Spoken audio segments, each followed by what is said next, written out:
فلسفہ مغرب کی تاریخ بائی برٹرانڈ رسل پارٹ 54۔ تاہم یہ خوبیاں بمشکل اتنی وافر ہیں کہ اس کی حد سے زیادہ دھاک کا جواز بن سکیں۔ ایک مفہوم میں عقل سے مرافقت غیر مخلصانہ ہے، کیونکہ وہ نتیجہ جس پر پہنچنا مقصود ہوتا ہے اس سے پہلے ہی قائم کر لیا جاتا ہے۔ مثال کے طور پر عدم تنسیخ ازدواج کا مسئلہ ہے۔ اس کی حمایت اس بنیاد پر کی گئی ہے کہ بچوں کی تعلیم کے لیے باپ مفید ہوتا ہے۔ نمبر 1، کیونکہ باپ ماں کی بنسبت زیادہ باعقل ہوتا ہے۔ نمبر 2، کیونکہ وہ زیادہ مضبوط ہوتا ہے، اس لیے جسمانی سزا دینے کے لیے وہ بہتر ہے۔ ایک جدید ماہر تعلیم شاید یہ جواب دے کہ نمبر 1، اس بات کی کوئی دلیل نہیں ہے کہ عمومی طور پر عورتوں کی بنسبت مرد زیادہ عقل مند ہوتے ہیں۔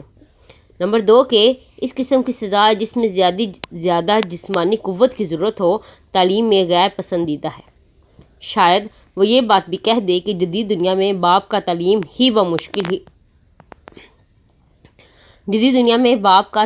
میں بمشکل ہی کوئی حصہ ہوتا ہے۔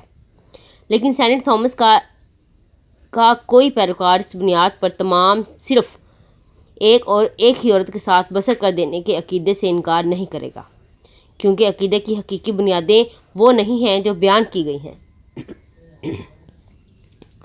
یا خدا کے وجود کو ثابت کرنے کے لیے جن دلائل کا دعویٰ کیا گیا ہے انہیں لے لیجیے۔ غیر ذی حیات اشیاء کی غایت کے سوا دیگر تمام دلائل کا انحصار اس تسلسل کے مفروضہ غیر امکانیت پر ہے، جس کی کوئی پہلی حد نہیں ہے۔ ہر ماہر ریاضی جانتا ہے کہ ایسی کوئی غیر امکانیت نہیں ہے۔ منفی صحیح اعداد کا تسلسل جو -1 پر ختم ہوتا ہے، ایسی مثال ہے جو اس کے خلاف جاتی ہے۔ یہاں بھی یہ ممکن نہیں ہے کہ کوئی کیتھولک خدا کے عقیدے سے منکر ہو جائے، خواہ وہ اس بات کا بھی قائل ہو جائے کہ سینٹ تھامس کے دلائل ناقص ہیں، اور وہ دوسری دلائل نکال لے گا یا الہام میں یقین رکھے گا۔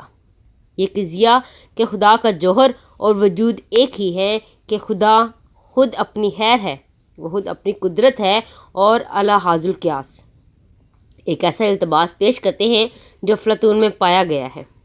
لیکن فرض کر لیا گیا کہ ارسطو کے ہاں وہ التباس نہیں ہے۔ افلاطون کے ہاں مفردات کے وجود کے انداز اور کلیات کے وجود کے انداز کے مابین التباس پایا جاتا ہے۔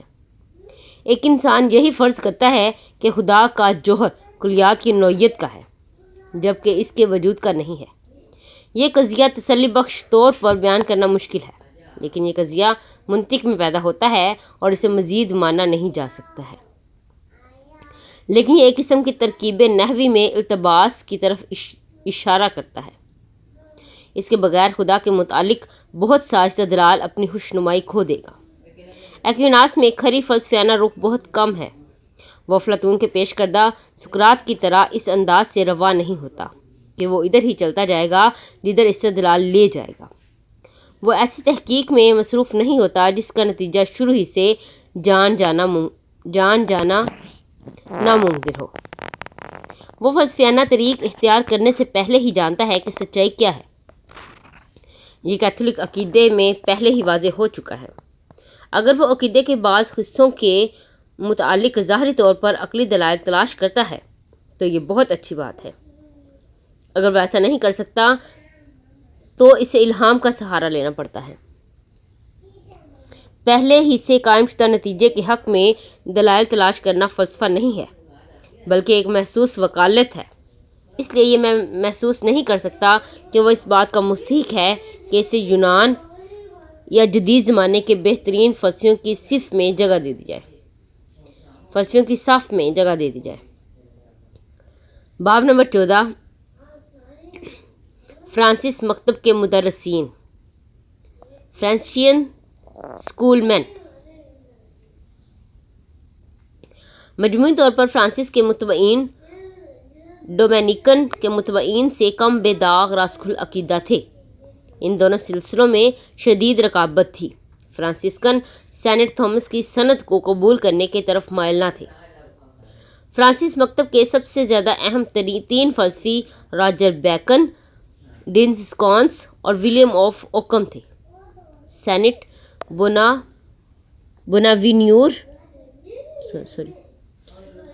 بوناوینیورا اور میتھیو آف اکویناس پارٹا بھی قابل توجہ ہیں۔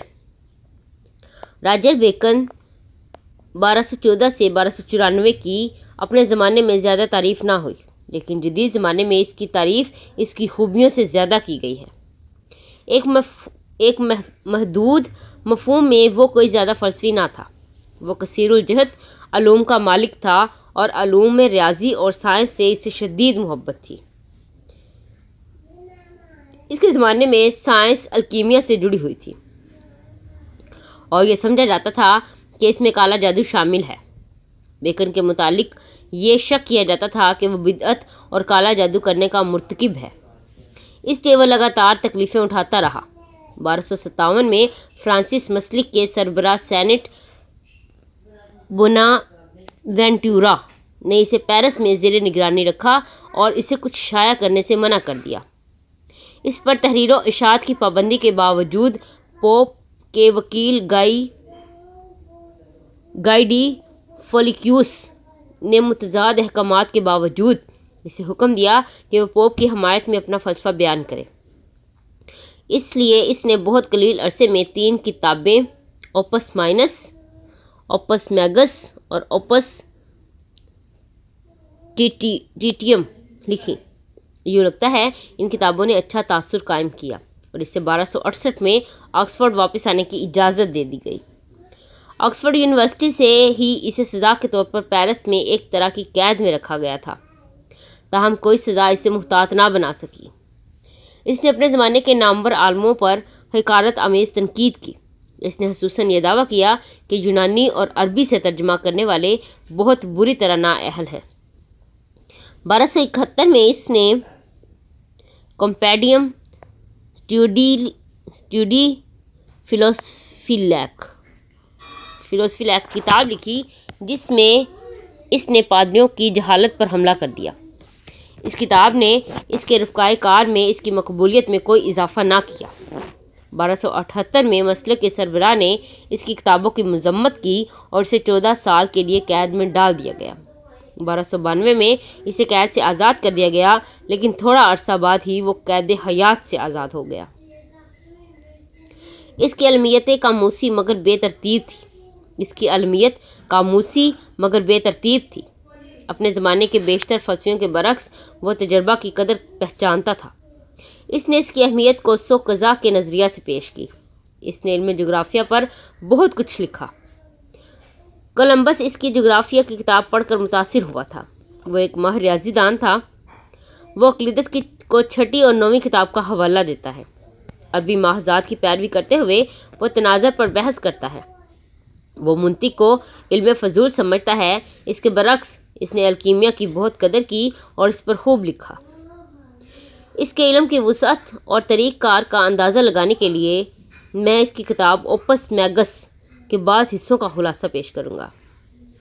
جہالت کے 4 اسباب ہیں۔ اول، کسی ضعیف اور غیر مناسب سند کی مثال۔ چونکہ کتاب پوپ کے لیے لکھی تھی، اس لیے وہ محتاط ہو کر کہتا ہے کہ اس میں کلیسا شامل نہیں ہے۔ دوم، رسم و رواج کا اثر۔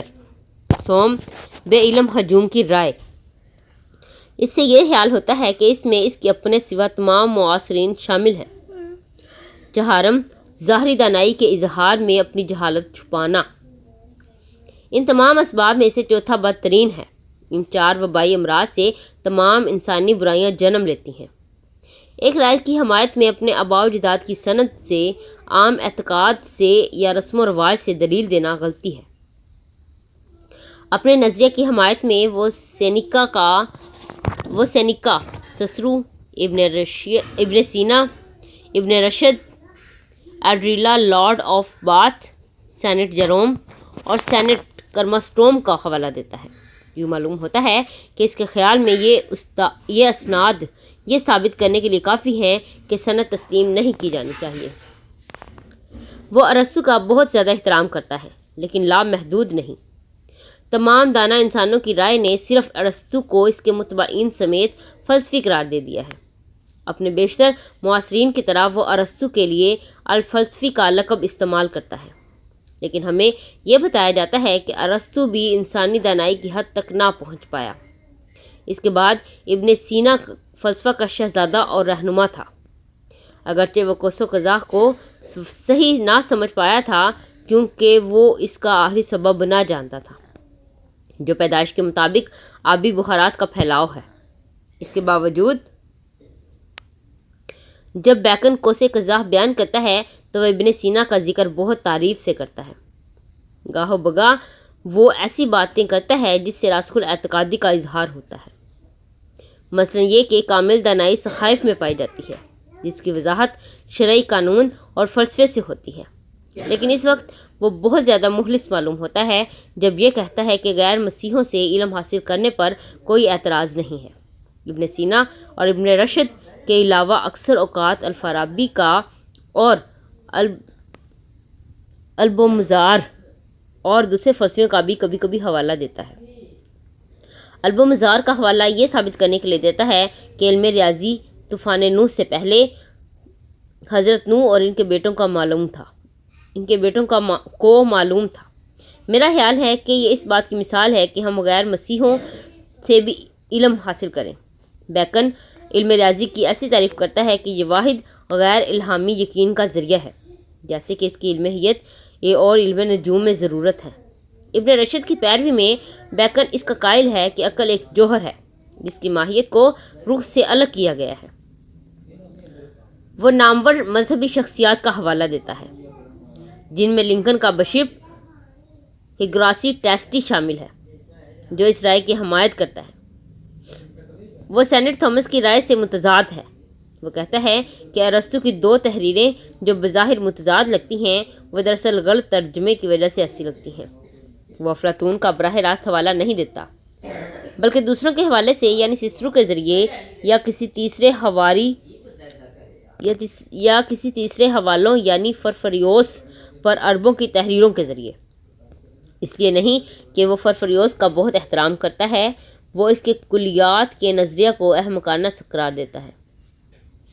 جدید زمانے میں بیکن کی اس لیے تعریف کی جاتی ہے کیونکہ وہ حصول علم کے لیے استدلال کی بنسبت تجربہ کو زیادہ اہمیت دیتا ہے۔ اس کی معروضات کے ساتھ دلچسپیاں اور ان کے سمجھنے کا نقطہ نظر یقیناً دوسرے اپنی نوعیت کے متکلمین سے بہت مختلف ہے۔ اس کے قاموسی رجحانات عربی مورخین جیسے ہیں۔ بلا شبہ ان مورخین نے دیگر مسیحی فلسفیوں کی بنسبت اس سے بہت ہی زیادہ متاثر کیا ہے۔ اس کی طرح وہ بھی سائنس میں دلچسپی رکھتے تھے اور جادو اور علم نجوم میں یقین رکھتے تھے، جبکہ مسیحی جادو کو برائی اور علم نجوم کو فریب خیال کرتے تھے۔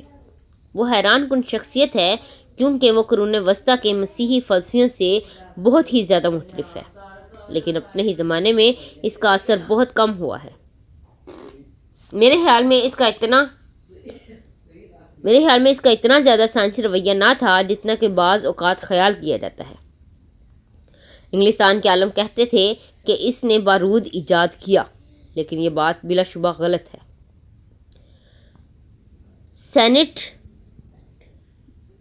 سینٹ بوناو نٹورا 1221 سے 1274 جو فرانسس مسلک کا سردار تھا اور جس نے بیکن پر اشاعت کی پابندی لگا دی تھی، بالکل مختلف قسم کا انسان تھا۔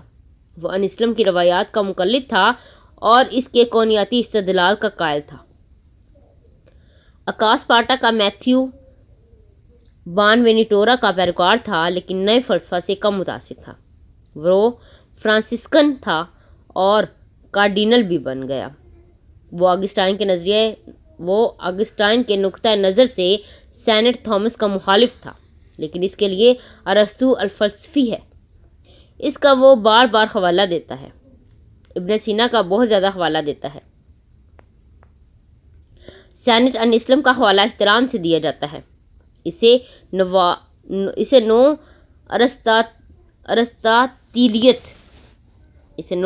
ارسطاطیلیت میں مسیحیت کی بنیادی مخالفت نظر آئی۔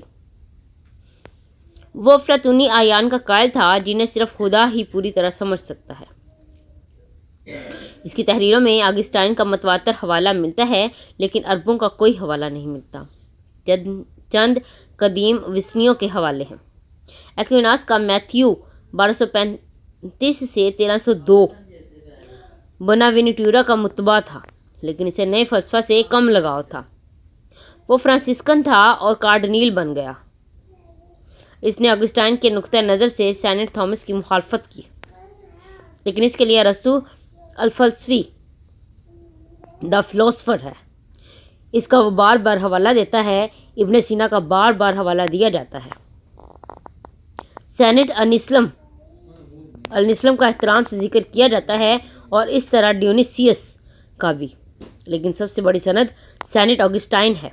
وہ کہتا ہے کہ ہمیں لازم ہے کہ ہم افلاطون اور ارسطو کے مابین وسطی راستہ اختیار کریں۔ افلاطون کے تصورات مکمل غلط ہیں، وہ دانش مہیا کرتے ہیں مگر علم نہیں۔ ارسطو بھی غلط ہے، وہ علم مہیا کرتا ہے دانش نہیں۔ نتیجہ یہ نکالا گیا ہے کہ علم کے ماخذ ادنیٰ اور اعلیٰ اشیاء، خارجی معروضات اور تصوراتی افکار ہیں۔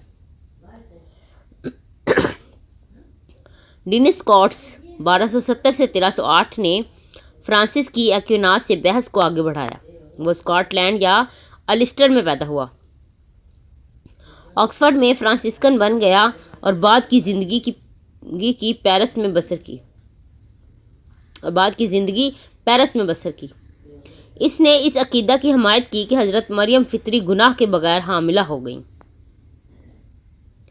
اس میں پیرس کی یونیورسٹی اور بلاہر تمام کیتھولک کلیسا اس سے متفق ہو گیا۔ وہ آگسٹائن کا پیروکار ہے، لیکن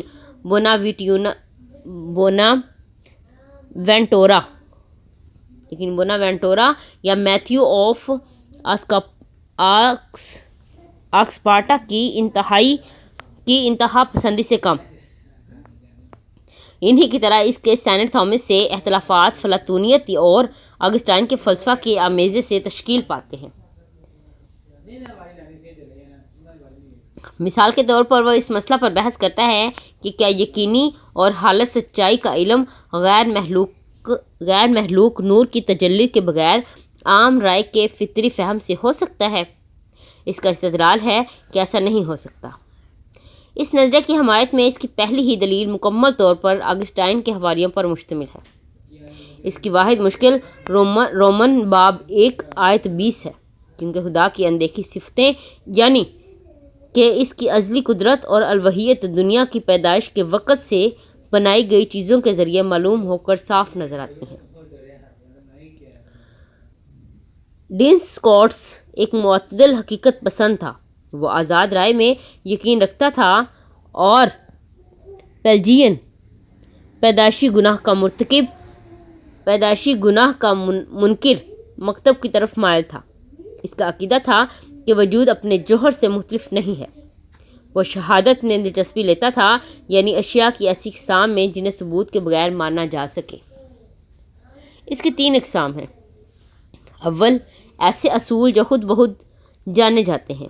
دوم، اشیاء جن کا علم تجربہ سے ہو سکتا ہے۔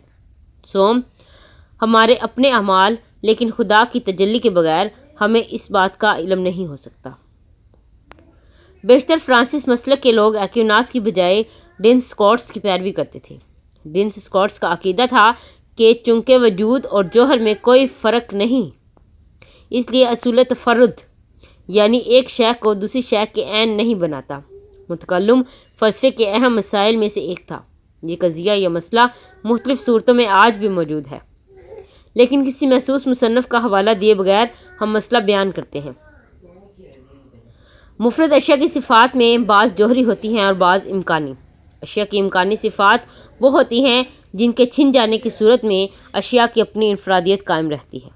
جیسے اگر آپ آدمی ہیں تو آپ کا ٹوپی پہن لینا۔ اب سوال پیدا یہ ہوتا ہے کہ اگر 2 اشیاء ایک ہی نوع سے تعلق رکھتی ہوں تو کیا وہ ہمیشہ اپنے جوہر میں مختلف ہوتی ہیں، یا کیا یہ ممکن ہے کہ ان دونوں میں جوہر بعینہ یکساں ہو؟ سینٹ تھامس کے خیال میں مادی اشیاء میں آخر الذکر بات صحیح ہے اور غیر مادی اشیاء میں اول الذکر بات۔ ڈینس اسکاٹس کا خیال ہے کہ 2 مختلف انفرادی اشیاء کے مابین جوہر کے اختلاف ہمیشہ پائے جاتے ہیں۔ سینٹ تھامس کے خیال کی بنیاد خیال کی بنیاد یہ نظریہ ہے کہ خالص مادہ ان اجزاء پر مشتمل ہوتا ہے جن میں امتیاز نہ کیا جا سکے، ان کے صرف مکان میں مقام کے فرق سے ہی تمیز ہوتی ہے، لہٰذا ایک شخص جو ذہن و بدن رکھتا ہے دوسرے شخص سے جسمانی طور پر اپنے بدن کے صرف مکانی مقام کے حوالے سے مختلف ہو سکتا ہے۔ نظری طور پر یہ ایک جیسے دو جڑواں بچوں میں ہو سکتا ہے۔ اس کے برعکس ارتھ اسکوٹس کا یہ خیال ہے کہ اگر اشیاء مختلف ہیں تو کوئی صفاتی اختلاف سے ضرور مختلف ہے۔ واضح طور پر یہ نظریہ سینٹ تھامس کے نظریہ کے بنسبت فلاطونیت کے زیادہ قریب ہے۔ اس سے پہلے کہ ہم اس مسئلہ کو جدید زبان میں بیان کریں، ہمیں متعدد منازل طے کرنی ہیں۔ پہلا قدم جو لائبنیز نے اٹھایا وہ جوہری اور امکانی صفات میں تمیز سے نجات پانا ہے۔ بہتوں کی مانند اس تمیز کو متکلمین نے بھی ارسطو سے لے لیا تھا، مگر جو ہی ہم اسے بہت جانچ کے بعد بیان کرتے ہیں تو یہ تمیز غیر حقیقی نظر آتی ہے۔ یوں ہمارے پاس جوہر کی بجائے تمام قضیے جو مذکورہ شے کی سچائی ہیں باقی رہ جاتے ہیں۔ عمومی لحاظ سے زمانی اور مکانی حالت بھی بالکل ختم ہو جاتی ہے۔ لائبنیز یہ دعویٰ کرتا ہے کہ یہ ناممکن ہے کہ وہ اشیاء میں اس مفہوم میں بینہ یکساں ہوں۔ یہ اس کا اصول غیر ممیزاں یعنی کوئی سے بھی دو واحدے ایک دوسرے سے مماثل نہیں۔ اس اصول کو ماہرین طبیعیات نے تنقید کا نشانہ بنایا۔ ان کا خیال تھا کہ مادہ کے دو ذرات صرف زمان و مکان میں اپنے مقام کے حوالے سے مختلف ہو سکتے ہیں۔ اس نظریہ کو نظریہ اضافت نے اور بھی مشکل بنا دیا ہے، لیکن نظریہ اضافت زمان و مکان کو اضافوں میں تبدیل کر دیتا ہے۔ اس مسئلہ کو جدید بنانے کے لیے ایک قدم اور آگے بڑھنے کی ضرورت ہے، اور یہ کہ جوہر کے تصور سے نجات پائی جائے۔ جب یہ ہو جائے تو ایک شے صفات کا مجموعہ رہ جاتی ہے، کیونکہ خالص شیعت تھنگ ہوڈ کا کوئی بیج مزید نہیں رہ جاتا۔ اس کا یہ نتیجہ برآمد معلوم ہوتا ہے کہ اگر جوہر رد ہو جاتا ہے تو ہمیں ایسا ہی نظریہ اپنانا پڑتا ہے جو ایکویناس کے نظریہ کی بنسبت اسکوٹس کے نظریے کے زیادہ قریب ہے۔ تاہم زمان مکان کے حوالے سے اس میں بہت دشواری پیدا ہو جاتی ہے۔ میں نے مسئلہ پر بحث جیسا میں اسے دیکھتا ہوں اپنی کتاب معنی اور سچائی میں تحقیق کے باب اسماء معرفہ میں کی ہے۔ سینٹ تھامس کے بعد عقم کا ولیم اہم ترین متکلم ہے۔ اس کے حالات زندگی کا علم بہت کم ہے۔ وہ غالباً 1290 اور 1300 کے درمیان پیدا ہوا۔ اس کا 10 اپریل کو انتقال ہو گیا، لیکن یہ یقینی نہیں کہ یہ 1349 یا 1350 میں ہوا۔ سیاہ موت نے 1349 میں قیامت برپا کر رکھی تھی، اس لیے یہ سال زیادہ اغلب معلوم ہوتا ہے۔ بعض لوگ یہ کہتے ہیں کہ دوسرے میں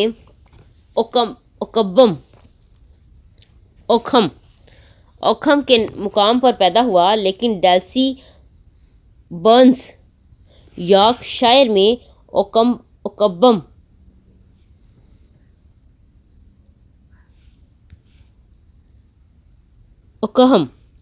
کو ترجیح دیتا ہے۔ اس نے آکسفورڈ اور بعد ازاں پیرس میں تعلیم پائی، جہاں وہ پہلے ڈنز اسکوٹس کا شاگرد اور بعد میں اس کا حریف بن گیا۔ غربت کے موضوع پر اس نے فرانسس مسلک کی پوپ جان 22 کے ساتھ چیکلش میں حصہ لیا۔ پوپ نے مسلک کے سردار سیسینا کے مائیکل کے ساتھ روحانی لوگوں کو اذیتیں دی تھیں، لیکن ایک ایسا انتظام ہوا تھا جس کے مطابق وہ املاک گوشہ نشین فقیر پادریوں کو دے دی گئیں اور انہوں نے پوپ کو دے دی، جو اس نے انہیں اس کے فائدے سے نہیں اس کی ملکیت کے گناہ کے بغیر اجازت دے دی۔ اسے جان 22 نے ختم کر دیا۔ اس کا کہنا تھا کہ انہیں کلی طور پر اس کی ملکیت قبول کر لینی چاہیے۔ اس پر مسلک کو اکثریت نے سیسینا کے مائیکل کی سربراہی میں بغاوت کر دی۔ پوپ نے حاکم کو کلب ماہیت، شراب، روٹی کو عیسیٰ کا گوشت و خون سمجھنا کے متعلق بدعت کے الزام میں افغانان بلایا گیا۔ کہ وہ اپنی صفائی پیش کرے۔ آکم نے ایک اور اہم شخص پاڈا کے مارسیگینو کی طرح سے سینا کے مائیکل کا ساتھ دیا۔ ان تینوں کو 1328 میں مسیحیت سے نکال دیا گیا، لیکن وہ آوگنان سے فرار ہو گئے اور انہوں نے شہنشاہ لوئی کے ہاں پناہ لے لی۔ لوئی سلطنت کے 2 دعوے داروں میں سے ایک تھا۔ اس کی حمایت میں جرمنی تھا، لیکن دوسرے کا حامی پوپ تھا۔ پوپ نے لوئی کو مسیحی برادری سے نکال دیا۔ لوئی نے جنرل کونسل سے اپیل کی اور اس نے خود پوپ کو بدعتی قرار دے دیا۔ کہا جاتا ہے کہ جب آکم شہنشاہ سے ملا تو کہا، آپ میری حفاظت تلوار سے کریں، میں آپ کی حفاظت قلم سے کروں گا۔ بہرحال وہ پاڈا کا مارسگلیو میونخ میں آباد ہو گئے۔ وہ شہنشاہ کی حفاظت میں تھے اور انہوں نے اہم موضوعات پر سیاسی مقالے لکھے۔ اس بارے میں یقین سے کچھ نہیں کہا جا سکتا کہ 1338 میں شہنشاہ کی موت کے بعد آکم پر کیا بیتی۔ بعض کہتے ہیں کہ اس نے کلیسا سے صلح کر لی، لیکن یہ غلط معلوم ہوتا ہے۔ سلطنت کی حالت اب وہ نہیں رہی تھی جو ہان سٹافن کے عہد میں تھی، اور اگرچہ پپائیت کے وزاداریاں بتدریج بڑھتی چلی گئی تھیں، لیکن اس کا پہلے کا سا احترام باقی نہ تھا۔ کلیمنٹ پنجم نے اسے 14ویں صدی کی ابتدا میں آوگنان منتقل کر دیا اور پوپ فرانس کے بادشاہ کا سیاسی ماتحت بن گیا۔ سلطنت پر اب مزید زوال آ چکا تھا۔ انگلستان اور فرانس کی قوت کے باعث اپنے ہمہ گیر قسم کے تسلط کی پرچھائیوں کا بھی دعویٰ نہیں کر سکتی تھی۔ دوسری جانب پوپ فرانس کے ماتحت ہونے کے سبب دنیاوی معاملات میں اپنی ہمہ گیریت کے دعوے کو کمزور بنا چکا تھا۔ یوں پوپ اور شہنشاہ کے درمیان کشمکش دراصل فرانس اور جرمنی کے مابین کشمکش تھی۔ انگلستان ایڈورڈ سوم کے زیر کمان فرانس سے جنگ میں مصروف تھا، اس لیے اس کا الحاق جرمنی سے تھا۔ اس کے باعث بھی انگلستان پوپ کا مخالف تھا۔ پوپ کے مخالفین نے ایک جنرل کونسل کا مطالبہ کر دیا۔ یہ واحد کلیسائی سند تھی جسے پوپ سے برتر تسلیم کیا جاتا تھا۔ اس وقت پوپ کی مخالفت کی نوعیت بھی بدل گئی۔ اس نے صرف شہنشاہ کی حمایت کی بجائے خصوصاً کلیسا کے انتظامی معاملات میں جمہوری انداز اختیار کر لیا۔ اس نے ایک نئی قوت دی جو بالآخر اصلاح دین کی صورت میں نمودار ہوئی۔ ڈانٹے 1265 سے 1321 اگرچہ بطور شاعر ایک بڑا مخترع تھا، لیکن بحیثیت مفکر اپنے زمانے سے کچھ پیچھے تھا۔ اس کی کتاب ڈی مونارچیا کا غبلانی کا سا نقطہ نظر ہے۔ یہ 100 سال پہلے زیادہ بروقت ہوئی۔ وہ شہنشاہ اور پوپ کو اپنی جگہ آزاد سمجھتا ہے۔ وہ دونوں کو الوہی قرار دیتا ہے۔ ڈاوائن کامیڈی میں اس کے شیطان کے 3 منہ ہیں، جن میں وہ مستقل طور پر یہودا اسکاریٹ، بروٹس اور کیسیس کی جگالی کرتے رہتے ہیں، جو ایک جیسے غدار ہیں۔ پہلا حضرت یسوع مسیح کا، باقی دونوں سیزر کے۔ ڈانٹے کی سوچ نہ صرف بذات خود بلکہ ایک عام آدمی کی سوچ کے طور پر دلچسپ ہے، لیکن یہ مؤثر نہ تھی اور مایوس کن حد تک پرانی ہو چکی تھی۔ اس کے برعکس پاڈا کا مارسگلیو 1270 سے 1342 پوپ کی نئی مخالفت کا بانی بنا، جس میں شہنشاہ کا کردار صرف نمائشی عظمت کا ہے۔ وہ آکم کے ولیم کا گہرا دوست تھا۔ اس نے آکم کی سیاسی آراء کو متاثر کیا۔ سیاسی اعتبار سے وہ آکم کی بنسبت زیادہ بااثر ہے۔ اس کا خیال ہے کہ مقننہ عوام کی اکثریت ہے اور اکثریت کو یہ حق حاصل ہے کہ وہ شہزادوں کو سزا دے۔ وہ کلیسا پر بھی عوامی فرمان روائی کا اطلاق کرتا ہے اور وہ اس میں عام دنیا دار لوگوں کو بھی شامل کرتا ہے۔ عوام کی مقامی کونسلیں ہوں جن میں عام لوگ بھی شامل ہوں، جنہوں نے جنرل کونسلوں میں نمائندگان منتخب کرنا ہے۔ کسی کو مسیحی برادری سے نکالنے کا اختیار صرف جنرل کونسل کو ہونا چاہیے اور اسے ہی مقدس صحائف کی ترجمانی کا اختیار ہونا چاہیے۔ یوں نظریے کا فیصلہ کرنے میں تمام اہل ایمان کی آواز شامل ہوگی۔ کلیسا کو دنیاوی معاملات میں کوئی اختیار نہ ہو۔ معاشرے کی مرضی کے بغیر کسی کو برادری سے خارج نہ کیا جائے۔ پوپ کے پاس کوئی خصوصی اختیارات نہیں ہونے چاہیے۔ آکم مارسیگلیو کی حد تک تو آگے نہ گیا تھا، لیکن اس نے جنرل کونسل کے انتخاب کے لیے ایک مکمل جمہوری طریقہ وضع کیا۔ مصالحتی تحریک 15ویں صدی کے اوائل میں اس وقت سامنے آئی جب بڑے تفرقے کو ختم کرنے کی ضرورت تھی، لیکن اس مقصد کے حصول کے بعد یہ مدھم پڑ گئی۔ جیسے کہ مارسیگلیو میں دیکھا جا سکتا ہے، اس تحریک کا نقطہ نظر اس زاویہ نگاہ سے مختلف تھا جسے بعد میں پروٹیسٹنٹ فرقے نے اپنایا۔ پروٹیسٹنٹ مسلک نے ذاتی فیصلے کے حق کا دعویٰ کیا اور وہ جنرل کونسل کی اطاعت پر رضامند نہ تھا۔ ان کا خیال تھا کہ مذہبی عقیدہ ایسا معاملہ نہیں جس کا کوئی حکومتی نظام فیصلہ کرے۔ اس کے برعکس مارسیگلیو کا مقصد اب بھی یہ ہے کہ کیتھولک عقیدے میں اتحاد رہے، لیکن یہ چاہتا ہے کہ ایسا جمہوری ذرائع سے کیا جائے، نہ کہ پاپائی اختیار مطلق سے۔ پروٹیسٹنٹ لوگوں کی اکثریت نے حکومت حاصل کرنے کے بعد عملی طور پر پوپ کی جگہ محض بادشاہ کو دے دی، اور یوں نہ تو ذاتی فیصلے کی آزادی حاصل کی اور نہ ہی عقیدہ کے مسائل حل کرنے میں جمہوری طریقہ اپنایا۔ لیکن پوپ کی مخالفت میں انہوں نے مصالحتی تحریک کے نظریات کی حمایت حاصل کی۔ تمام متکلمین میں سے آکم واحد شخص تھا جسے لوتھر ترجیح دیتا تھا۔ یہ کہنا چاہیے کہ پروٹیسٹنٹ فرقے کی اکثریت ذاتی فیصلے پر قائم رہی، خواہ ریاست بھی پروٹیسٹنٹ ہو۔